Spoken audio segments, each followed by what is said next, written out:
Hi,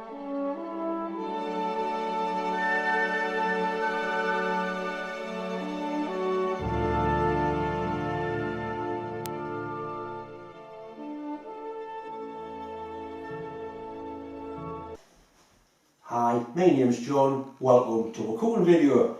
I haven't done any cooking for quite some time, but at the minute I have got quite a lot of time on my hands, so I thought I'll do a video about cooking just to try and cheer people up a little bit. What I'm going to cook tonight is one of my favourites, is spam sandwich. I've used spam for various things, but really fried spam sandwich is probably the ultimate use of spam.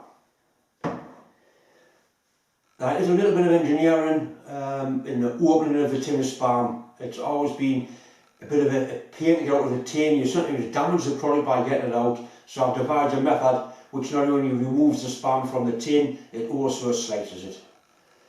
Normally when you take the spam out, it's sliced that way and you put 2 slices to a bun. I'm going to slice it that way into 4, so one slice should be nice on a big bread bun. Right, that being said, the first thing I'm going to do is go into the workshop and slice the spam. This is the device I've designed and built for slicing the spam. It's a pneumatic spam opener. In the past I have removed the end cap from the tin, put a small hole in and used the air line to gently drift the spam out. But this time we'll remove that. The spam goes into there. It's well clamped down, secured with a hole in the end. I administer compressed air. It's probably less than 50 psi. The compressed air should force the spam out of the tin and through this 3 pieces of stainless steel lock wire, which is going to slice the spam into 4. The first thing we need to do is open a tin of spam. This spam has been at room temperature all day, so it should be in prime condition. Then we need to put a hole in for the compressed air. I've got a little punch here, which has obviously been sterilised. Put a hole at the end of the tin. And the spam now is ready to mount onto the pneumatic slicer.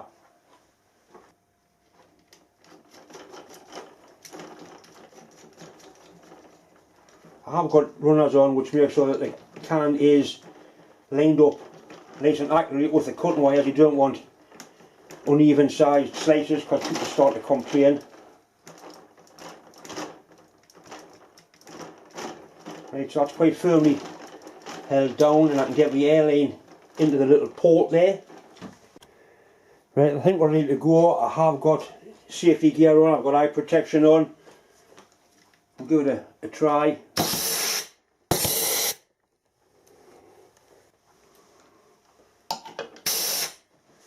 I think we've had partial success.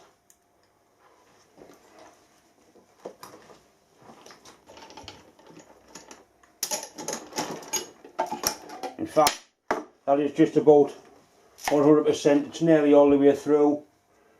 Simply matter of the last 1/8 of an inch, and we've got 4 nice slices of spam.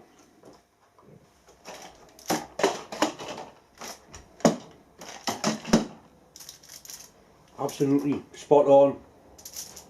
4 nice bun sized slices. We'll go back into the kitchen now and see if we can cook it.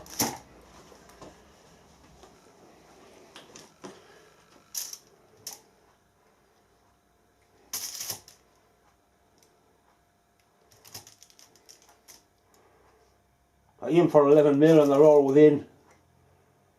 That's the smallest one, that one's 10.75. Those are all about 11.3, so that's not bad.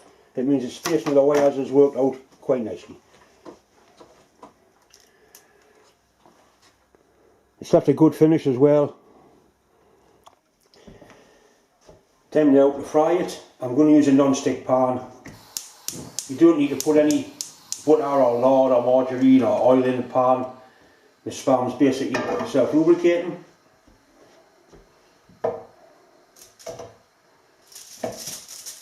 Cooked over a medium heat. You need to get the outer face or the top and bottom of the spam nice and crispy.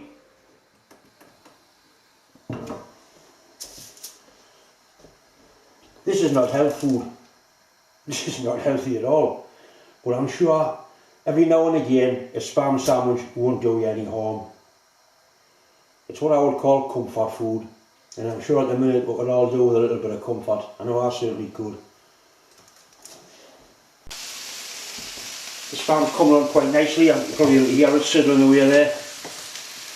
The spam's already cooked. It's actually cooked in the tin. You can eat it cool, but it's not something I do.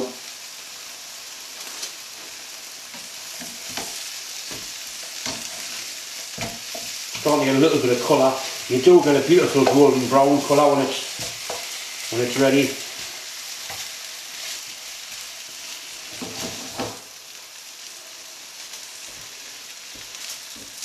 I've got some mushrooms here. I'm going to put mushrooms in with it. You can have any vegetable you want with spam, really. I like fried mushrooms. Tin tomatoes are also a great favourite of mine.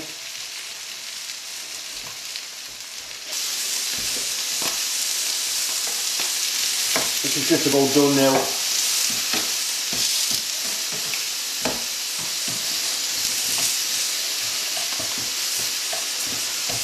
Mushrooms are cooked. Great, time to serve it. The nice soft red ones here. So it fits really nicely.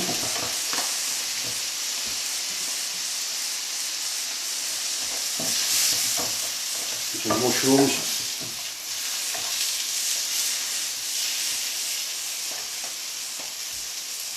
That's warm, that.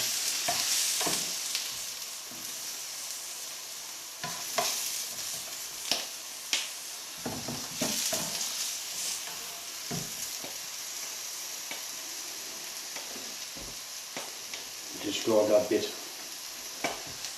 till I turn the camera off.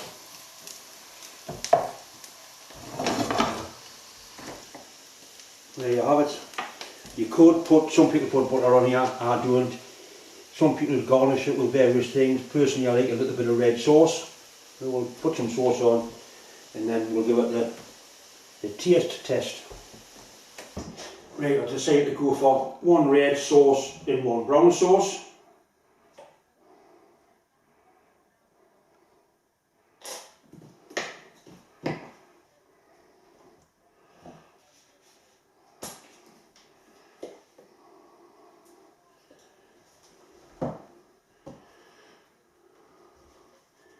Right, so all that remains to say is thanks for watching, thanks for subscribing, and bon appetit, bonny lad. And if I manage to make one person smile or one person get a laugh from this video, then it's all been worth doing. Anyway, thanks for watching.